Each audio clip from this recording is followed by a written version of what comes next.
Welcome to கலாஸ் கறிவேல். இன்றைக்கி நம்ம special என்னென்னா சௌச்சௌ வச்சு ஒரு அருமையான ரெசிபி தான் பண்ண போகிறோம். அது எப்படி பண்ணுறதுங்கிறது பார்க்கலாம் வாங்க. இன்றைக்கி பண்ணக்கூடிய அந்த ரெசிபிக்காக நான் இந்த மாதிரி ஒரு சௌச்சௌ எடுத்துருக்கிறேன். 1/4 கிலோக்குள்ளே தான் இருக்கும் இது. இதை வந்து இதோட ஸ்கின் எல்லாம் மாற்றி சின்ன சின்ன பீஸஸாக கட் பண்ணணும். இது கட் பண்ணுறது எல்லாருக்கும் தெரிஞ்ச விஷயந்தான், ஆனாலும் பிகினர்ஸுக்காக நான் காட்டுறேன். இந்த மாதிரி கட் பண்ணிவிட்டு அது நடுவில் உள்ள அந்த விதையை நம்ம ரிமூவ் பண்ணிடணும். அது வேண்டாம், நம்மளுக்கு இந்த விதையை மாற்றிடலாம்.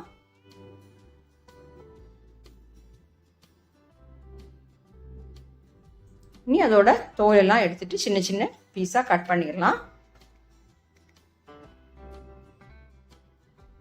பாருங்க, கட் பண்ணி நான் வாஷ் பண்ணி வச்சிருக்கிறேன். இதில் வந்து நம்ம ஒரு 1.5 கப் தண்ணி சேர்த்துக்கலாம்.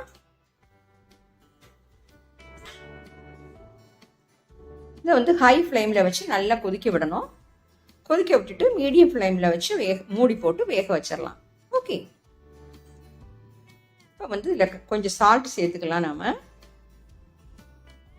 ஒரு 1/4 டீஸ்பூன் மஞ்சள் தூளும் சேர்த்துக்கலாம்.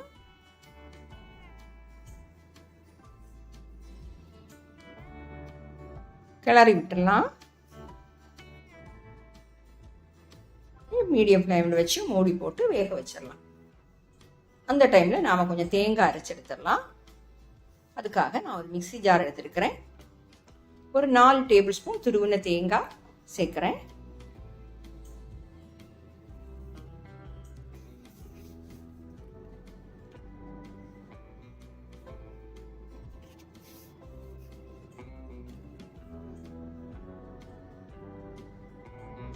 இது கூட வந்து நம்ம 1 டீஸ்பூன் சோம்பு சேர்க்குறோம்.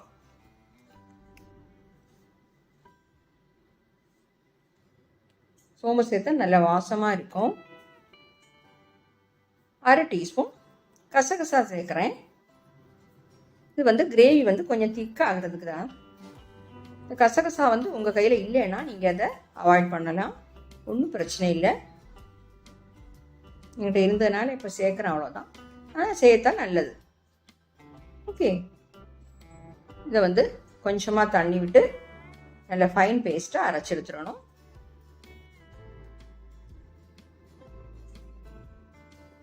பாருங்க, நான் நல்ல மாதிரி அரைச்சி எடுத்துட்டேன். அதுக்காக ஒரு பேன் சூடு பண்ண வச்சிருக்கிறேன். அதில் ஒரு 3 டேபிள் ஸ்பூன் ஆயில் சேர்க்குறேன்.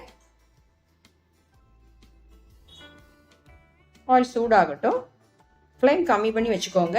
இதில் வந்து பட்டை, 3 ஏலக்காய், 3 கிராம்பு, 2 பே லீஃப் இவ்வளவு சேர்த்துக்கோங்க. அதை சூடு பண்ணிடலாம். இது கூட நம்ம கட் பண்ணி வச்சிருக்கக்கூடிய ஒரு பெரிய வெங்காயம், 2 பச்சை மிளகாய் இதையும் சேர்க்கிறேன். சேர்த்து நல்லா வதக்கணும்.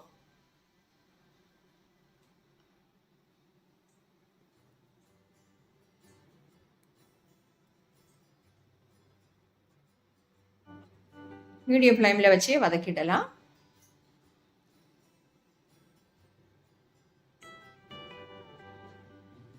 வதங்கட்டும். கொஞ்சம் கருவேப்பிலை சேர்க்குறேன்.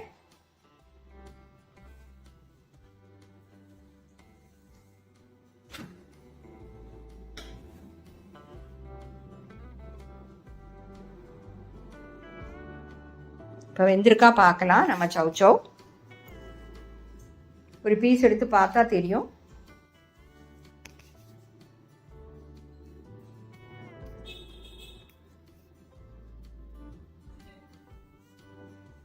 பாருங்க, வெந்துடுச்சு.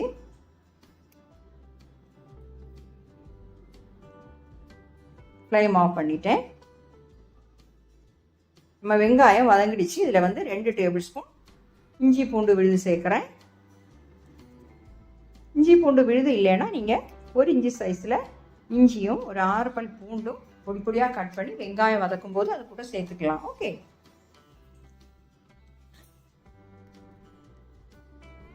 அதை சேர்த்து நல்லா கிளறி விட்டுடலாம்.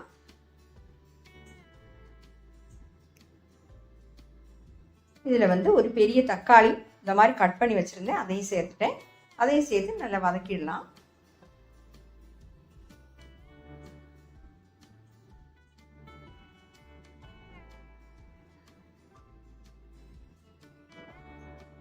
1/4 டீஸ்பூன் மஞ்சள்தூள் சேர்க்குறேன்.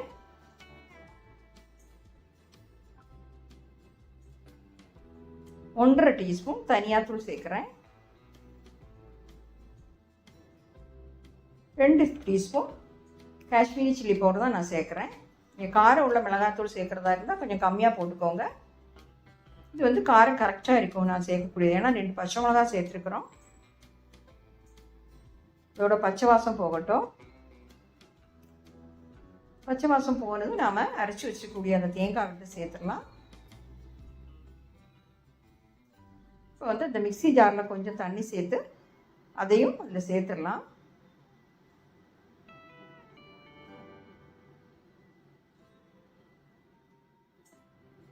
நல்லா கிளறிக்கோங்க.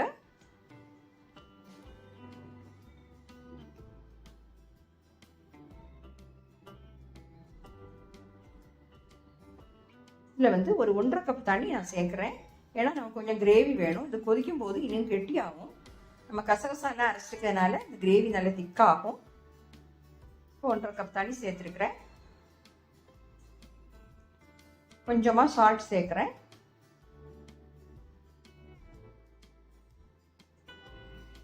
கொஞ்சமாக சேர்த்துக்கோங்க. ஏன்னா நாம் வந்து அந்த சவுச்சோ வேக வைக்கும்போது கொஞ்சம் சால்ட் சேர்த்துருக்குறோம்.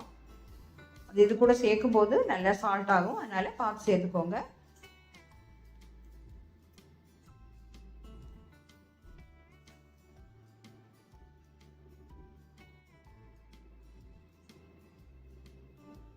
இதில் வந்து நாம் வேக வச்சுக்கக்கூடிய சவுச்சோவை சேர்த்துடலாம். அந்த தண்ணியோடய சேர்த்துடலாம். கொஞ்சம் தண்ணி தான் அதில் இருக்குது.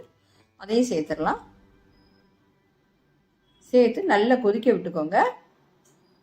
நல்லா கொதித்து இந்த மசாலாலாம் நம்ம சவுச்சோக்குள்ளே பிடிக்கணும். இந்த கிரேவி கொஞ்சம் இன்னும் திக்காகணும்.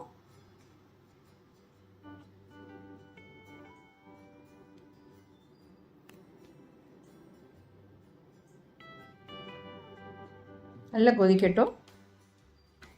சால்ட் செக் பண்ணிக்கோங்க. சால்ட்டு காரம் எல்லாமே கரெக்டாக தான் இருக்குது. நல்லா கொதிச்சு நம்ம கிரேவி கொஞ்சம் திக்கானா போதும். ஏன்னா நம்ம சப்பாத்தி சாதத்துக்கெல்லாம் கொஞ்சம் கிரேவி வேணும். இது வந்து நம்ம ஃப்ளைம் ஆஃப் பண்ணி வச்சு கொஞ்ச நேரம் கழித்து பார்த்தா நம்ம கிரேவி நல்லா திக்காயிடும். பாருங்க நல்லா கொதிச்சிருச்சு. பார்த்தீங்களா? இப்படி இருக்கணும்.